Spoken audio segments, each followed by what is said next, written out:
दुनिया की पॉलिटिक्स में एक नया ट्विस्ट आ चुका है और इस बार बात सीधा इंडिया तक पहुंच चुका है। जी हाँ, डोनाल्ड ट्रंप ने अचानक पीएम मोदी से बात की है और सिर्फ नॉर्मल कॉल नहीं बल्कि 40 मिनट से ज्यादा लंबी डिस्कशन हुई है। अब सवाल ये है, ऐसा क्या हुआ कि अमेरिका को इंडिया से इतनी अर्जेंट बात करनी पड़ी? रिपोर्ट्स के हिसाब से इस कॉल का मेन फोकस था ईरान सिचुएशन। ट्रंप ने पीएम मोदी को डिटेल में बताया कि ईरान के साथ उनकी क्या बातचीत हुई, कौन सी कंडीशंस ईरान ने रखी और अमेरिका क्या एक्सेप्ट करने को रेडी है। मतलब एक तरफ से इंडिया को पूरा ग्राउंड अपडेट दिया गया है, लेकिन यहाँ सबसे इंटरेस्टिंग बात ये आता है कि ट्रंप ने ये भी कहा है कि अब अमेरिका इंडिया के साथ अपना कॉर्पोरेशन और भी ज्यादा स्ट्रॉन्ग करेगा और आगे भी रेगुलर कांटेक्ट में रहेगा। यानी कि सिचुएशन इतनी सीरियस हो चुकी है कि अमेरिका को इंडिया के सपोर्ट की जरूरत महसूस हो रही है। अब आप समझते हैं कि ये सडन चेंजेस क्यों हो रहा है।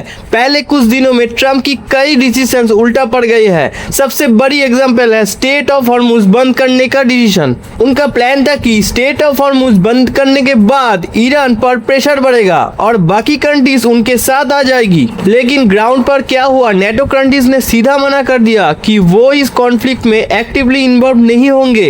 रशिया और चाइना पर भी इसका कोई खास इम्पैक्ट नहीं पड़ा। इंडिया ने भी अपनी स्ट्रेटेजी फॉलो की और क्वाइटली अपना ऑयल मैनेज कर ली। मतलब ओवरऑल सिचुएशन ट्रम्प का प्लान एक्सपेक्टेड रिजल्ट नहीं दे पाया। इसके बाद सिचुएशन और ऑकवर्ड हो गई। पहले अमेरिका बोल रहा था कि ईरान ने स्टेट ऑफ हॉर्मुज बंद किया और इसके वजह से वॉर और भी ज्यादा जस्टिफाइड हो रहा था। लेकिन अब जब खुद अमेरिका ने ऐसी स्टेप लिया तो दुनिया के कई देश कॉन्फ्यूज हो गए।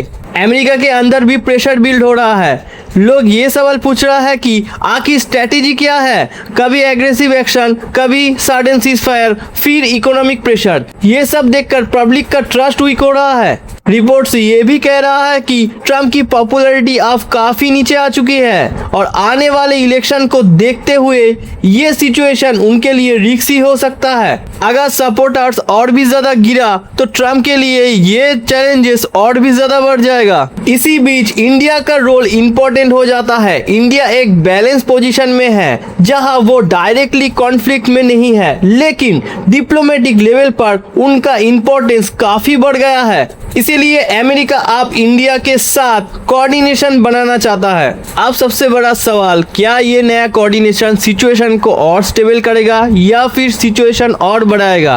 क्या इंडिया इसमें एक्टिव रोल लेगा या डिस्टेंस मेंटेन करेगा? फिलहाल एक बात क्लियर हो चुकी है, ग्लोबल पॉलिटिक्स एक नया प्रेशर में एंटर कर चुकी है और हर एक मूव का इम्पैक्ट डायरेक्ट दुनिया पर पड़ रहा है। आपका क्या ओपिनियन है? क्या अमेरिका सही डायरेक्शन में जा रहा है? कमेंट में ज़रूर बताना और लेटेस्ट अपडेट के लिए हमारे चैनल को सब्सक्राइब करना मत भूलना।